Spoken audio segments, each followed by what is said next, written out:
TGIF, it's Friday, everybody. Welcome into First Take. Skip Bayless, happy. I wonder why. Molly Karam here with you in Bristol. Stephen A. in New York. Gentlemen, good morning. How are we doing? Yeah. You know what, Stephen A. Smith, I got to tell you, as Thursday night football games go, that was a great game to watch. Wouldn't you agree? You know what, Skip?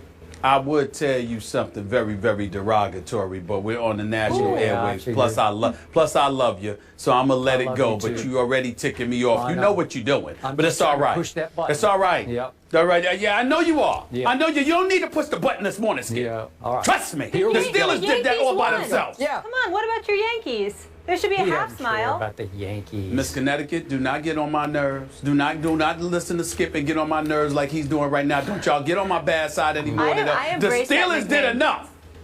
Okay. Y'all better stop. All right. I accept my crown and sash next time you're in Connecticut, my great state. All right, let's work.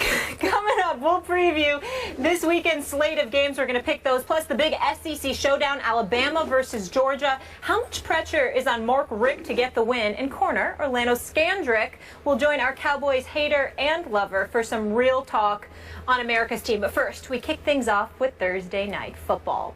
Baltimore rallied from a 13-point second-half deficit to beat Pittsburgh on the road for their first win of the season. The Steelers went for it on fourth down twice in overtime, but couldn't convert. Justin Tucker made a 52-yard field goal with 5:08 left in OT to give the Ravens a 23-20 victory. Here's Michael Vick. Probably one of the toughest losses of my career.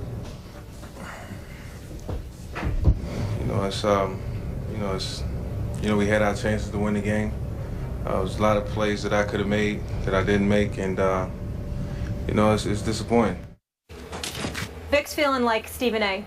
Stephen A., who's to blame for this loss on the Steelers side?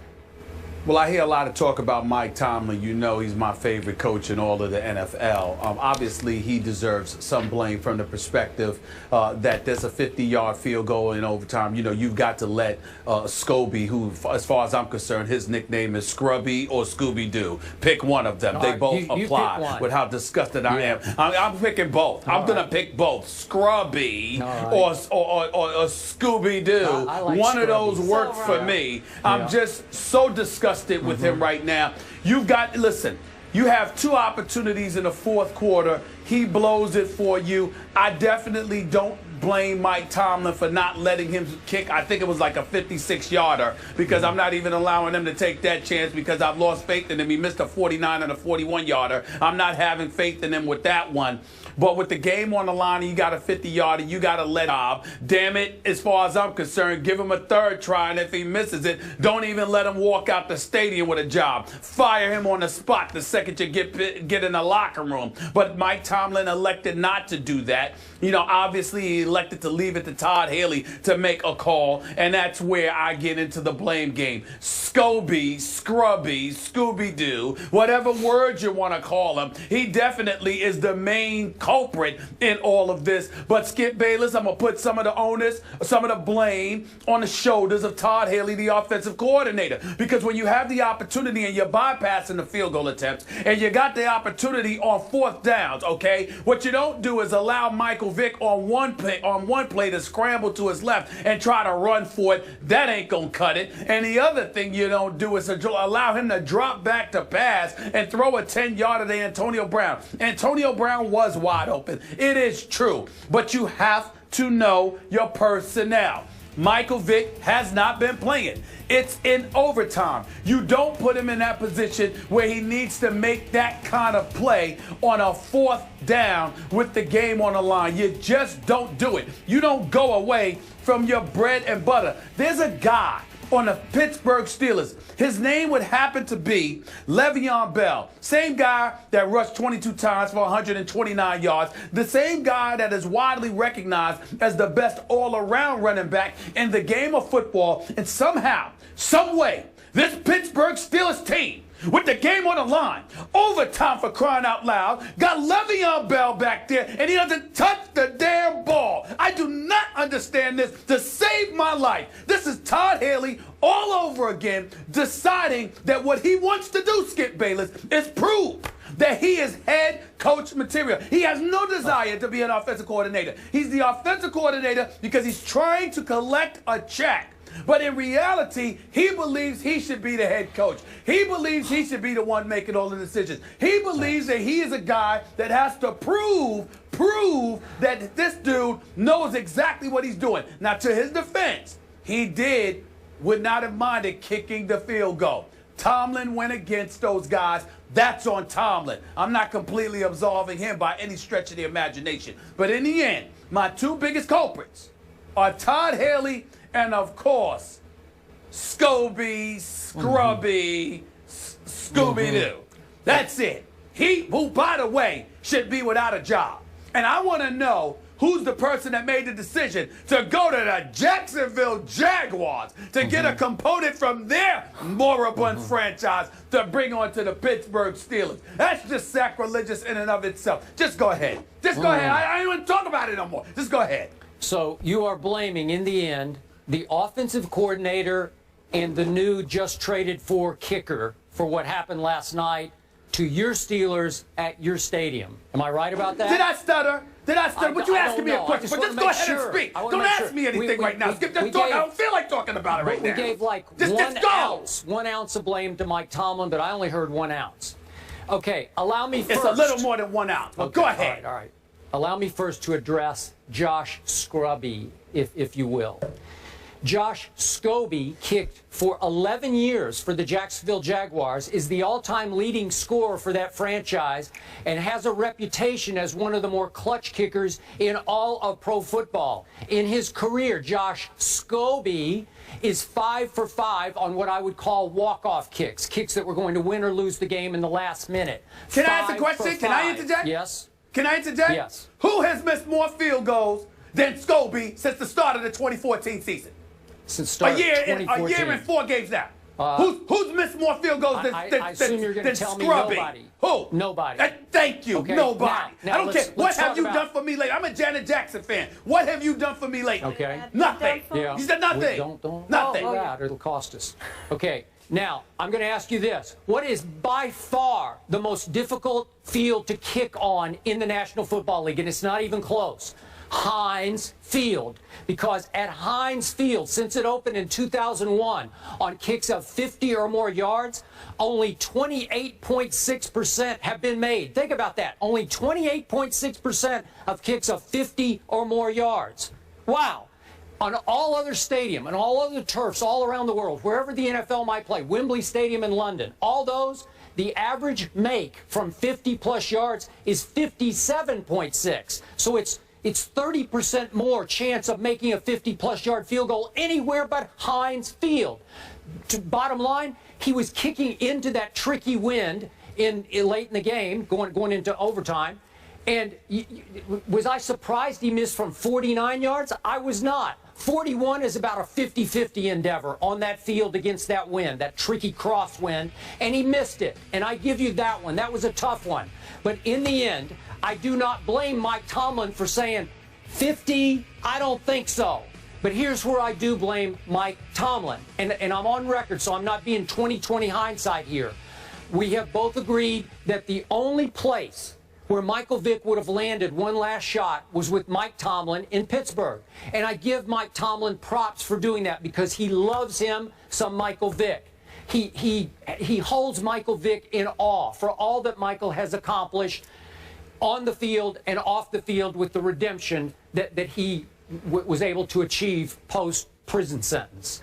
So to me, Mike Tomlin last night let his heart take over for his head because twice in critical moments, I think it was Mike Tomlin's final decision to put the game in Michael Vick's hands. Let him run for it and then let him throw to Antonio Brown. That's the head coach's call on how you're going to attack a fourth down play. I could be wrong about this, and we may never know the exact truth of this, but I don't think that was Todd Haley's call. I think it was already preordained in Wednesday meetings that we will do this on fourth down and short or some big goal line play. And I think he wanted the ball in Michael Vick's hands, maybe in part because Mike Tomlin is hanging on to the past of what Michael Vick used to be, because we all know it was the greatest show on turf was actually Michael Vick. Once upon a time, and I thought last night Michael Vick was sensational by his late career standards that we've seen over the last 2 years in the first half. What a sensational half he played. He threw a touchdown pass that Antonio Brown couldn't hang on to. It was a beautiful throw.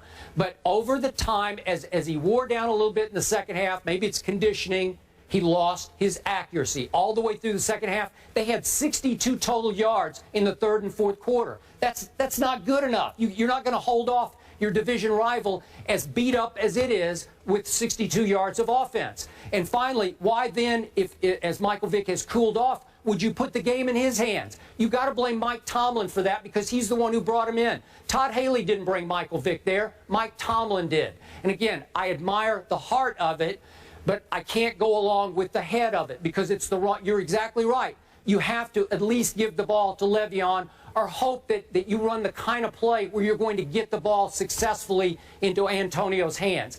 That was a little bit of a dicey throw, because he had to throw it across his body into the flat, and he'd lost his accuracy, and we know the rest of the story. So why would Mike Tomlin choose Michael Vick on those two plays? That's just me. Well, listen, again, you and I disagree from the perspective that I think that it was Mike Tomlin's call not to kick that field goal, but I think the play calling was left to Todd Haley. And whether it was planned earlier in the week or made just impromptu at the moment that the game was unfolding, here's what I don't like. When you look at a guy like a Michael Vick, for example, that play was tailor-made for Big Ben. With Antonio Brown out on the flat, he's wide open. You're a right-handed quarterback, particularly with the size and arm of a Big Ben. That's a completion. That's a first down. Even though Antonio Brown did drop a bomb from Michael Vick earlier in the game, which was a devastating thing for me to see personally. But let's be clear about something here. You're asking Michael Vick to throw across his body. He's a lefty. See, that's the kind of thing where you know some coaching or lack thereof comes into play. Because if Michael Vick was throwing that to the left side of the field, Skip Bayless, wouldn't that have been, a significantly higher chance of that completion taking place than him having to throw across his body? You got to know these kind of things, which these coaches undoubtedly know if they're paying attention to. Unfortunately, that's not what happened last night. I didn't think Michael Vick played a bad game. A matter of fact, considering the fact that he hadn't played in quite a long time, I didn't think that he was that bad at all. He wasn't a game changer or anything like that, but he showed up. He contributed. He made some good throws last night. I'm just saying you've got to know your personnel, and more importantly, ride with the horses that get you there. I get so tired of everybody, and you can tell that you can just tell the Todd Haley's of the world how they are, Skip Bayless, because it's not about just winning or losing. It's about doing it my way. Let me show my brilliance here. And I'm telling you, it was the right play. Antonio Brown was open, if that's what you're looking at. But you've got to know your personnel and what chances you can and cannot take in certain situations because of that very own personnel. And more importantly, even with people, all of these coaches, they watch film all the time, Skip. They're very, very rarely surprised. They know what you're going to do. The difference between the good players and the great ones is that the great ones sit there and say, I understand you know, but what you going to do about it? Le'Veon Bell is one of those dudes. Yeah, I agree. What you going to do about it? He can't get you 1 yard? Yeah. He can't get you 1 yard? This 4th and 1. Not once, but twice. And his number doesn't get called? Oh, this is unforgivable. Yeah. Unforgivable. Okay, last quick point on this question. I would also take issue with the choice of throwing that kind of pass to Antonio Brown. I love Antonio. I know him off the field. Big fan. But he's not the tallest guy in the world. So you're asking Michael Vick to throw it to by NFL standards, a miniature target out in the flat. And the ball was high. If you threw it to any of their bigger targets, somebody might go up and snatch it. Haywood Bay or Wheaton would have been fine with me. Would have been fine with me. Yep. Want to get into the Ravens side of things now, gentlemen? Yes. All right.